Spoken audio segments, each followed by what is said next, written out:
the only one thing I'd like to point out in this video is you're not too late, right? So I'm at this event. It's $7,000 a ticket. There's 2,000 people here. And you know, I'm talking to a lot of attendees, and the thing I realize is all these attendees, very few of them own Bitcoin, and very few of them are even remotely interested in Bitcoin. And they've obviously heard of it, they've watched it, but they're just not convinced. And the big emotion is, I'm too late. Mathematician Fred Krueger believes that despite Bitcoin being around for 15 years, it's still not too late to invest.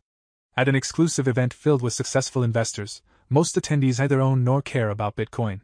Many feel they've missed the opportunity to get in early, making them hesitant to invest now. However, Fred disagrees. He notes that Bitcoin has always seemed expensive, whether it was $1,000 or $110,000, yet it continues to grow. Fred predicts the same will happen even if Bitcoin reaches $500,000. Stay tuned until the end of the video to hear more of Fred Krueger's predictions on Bitcoin's future value. Before we continue with the rest of the video, do check out daily 5-minute crypto newsletter with all the latest crypto and Bitcoin news.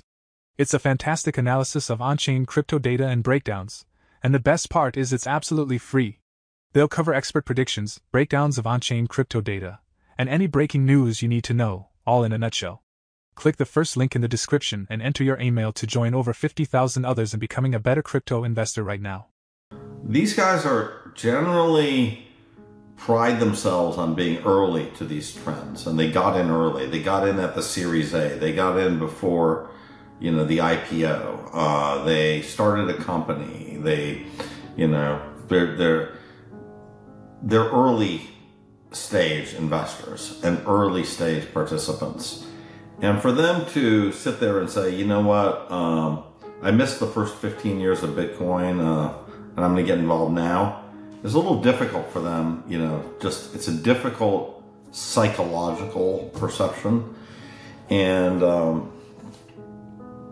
I heard, you know, one of them says to me, you know, listen, yeah, sure, Bitcoin's done well over the last 15 years, but, you know, is it going to do well over the next 15 years? And, you know, I've been trying to explain to them why I think it will, and you know, the power law and adoption and why Bitcoin's different. But you can tell that they don't really get it, and they don't really believe it. So all I will say is I think that there's this sort of fractal pattern, this of Bitcoin, where, you know, at 2013 it looked expensive when it hit $1,000, and then, you know, in 2017 when it hit $10,000, it looked very expensive, you know, and now here at $56,000, it looks very expensive. So it always looked, and I think it'll look expensive when it hits $500,000, which I think it will. So, you know, there's this general feeling that, you know, I missed it, I'm stupid, I can't invest now, among these people. I don't think it's the same feeling among sort of stock market investors who just invest, you know, just invest in a bunch of stuff and, okay, I'll buy some Bitcoin. That's different than this crew of people who should be involved and who should do the work and who should spend the time. They're not spending the time. So that's my post for today. I think it's really interesting. I don't think these people are going to participate. If I had to guess, I think they're going to miss out all the way on the next 10x. I just don't see them really flipping the switch. You know, I've talked to a bunch of them, but yeah, we'll see. We'll see. I'm not convinced that these guys will get it. It's interesting that even people who are much lower on the economic ladder get this a lot easier than some of these people attending these high-end tech events. Anyways, one of the things that's pretty clear recently is that Ethereum is losing market share to Bitcoin, and I posted this thing on Twitter saying, in tech, it really tends to be a winner takes all. Google really has the entire search engine market for themselves. Maybe there's Bing, DuckDuckGo, 1-2%, but it's really all Google. YouTube has the video hosting market for itself. In terms of consumer electronics, there's both Apple and Android, but it's Apple dominates that market. It's just in chips, it's NVIDIA, AI chips, it's NVIDIA. It just keeps on and on and on. There's a few exceptions to prove the rule, but overall, as you get bigger in tech, you get more power and you can innovate more, and there's a feedback loop. And if you get weak, you let people go, you get weaker. And it really is a winner take all. And we're seeing that in Bitcoin, right? Versus especially Ethereum, and lower tokens. You could sort of say Ethereum is the Pepsi to Coke.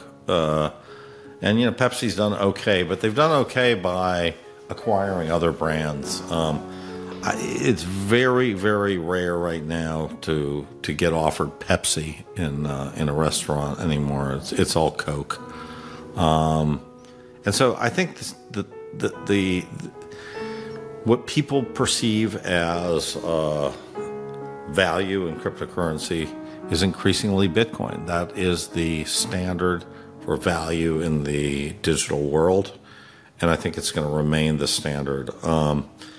There's a great book out by Reese and Trout called Positioning, and it really says that the human brain is really only capable of attributing one winner per category. And when, if it's ketchup, it's Heinz. If it's, soft drinks, it's Coke, etc. So that's the way we think. We tend to position things as a winner.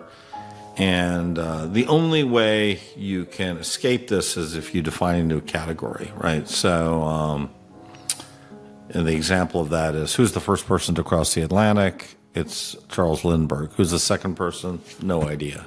Nobody even remembers the second person to cross the Atlantic in a plane. Who's the third person? Well, it's Amelia Earhart, because she was the first woman to fly across the Atlantic in a plane. So that's a great book. I recommend it. And I just think that we are in a winner-take-all market, and I just don't think it's a great idea to fade this or to be too smart with it. As you guys know, I used to be a bond trader, and that meant I watched interest rates like crazy. And one of my nicknames was Fred Krueger the Merc, because I traded a ton of U.S. Interest rate futures, in particular LIBOR futures, on the Chicago Mercantile Exchange, and they would always be calling Fred Krueger the Merc, pick up, to close my trades at the end of the day. And so I'd have to come in and I'd be like, okay, was that one yours? Was that one yours? Was that one yours? That one yours? It's because I would be buying and selling so many Eurodollar futures. So the Eurodollars is something that I traded a lot of. I was very, very involved in interest rates. And I got to tell you, this is the most important thing in the world, is what is interest rate policy. And as Marty Zweig, who was sort of an icon in the stock market for a long time, and you can check out his old books. Winning on Wall Street was one of his books. Marty always said, don't fight the Fed. And I think you cannot underestimate how important this next cycle is going to be. We are at 5 3/8 right now in interest rates, and we are going to have somewhere between a 25 and a 50 basis point rate cut next Wednesday, and we're going to be having some discussion as to the future path of interest rates. But I think the most important thing is, if you look at where Fed fund futures are trading, and I was just opened that up today, and I was just, oh my God. Interest rates are 5 3/8. The futures on interest rates in December of 2025 are at 97.19, which says that the interest rate that people are betting on, the prediction market for interest rates, is effectively 280. 280. So the market's telling us we're going from 5.5% interest rates to something below 3% in a year. That is a massive, massive move, okay? And when you have $4 trillion in money market funds, they're just sitting there. When you have $200 trillion worth of bonds out there, and you lower interest rates from 5 3/8 to below 3%, which is what is going to happen, you're going to have a flight to risk assets. What does that mean? That means equities go up. That means real estate goes up, okay? That means bonds go up, and that means Bitcoin goes up. And it also means gold goes up. And we're starting to see that gold today, for the first time ever, trading above $2,600 per ounce. And that really should tell you, because there's no Mount Gox of gold. There's no Germany selling their gold reserves. In fact, it's the exact opposite. China's buying tons of gold.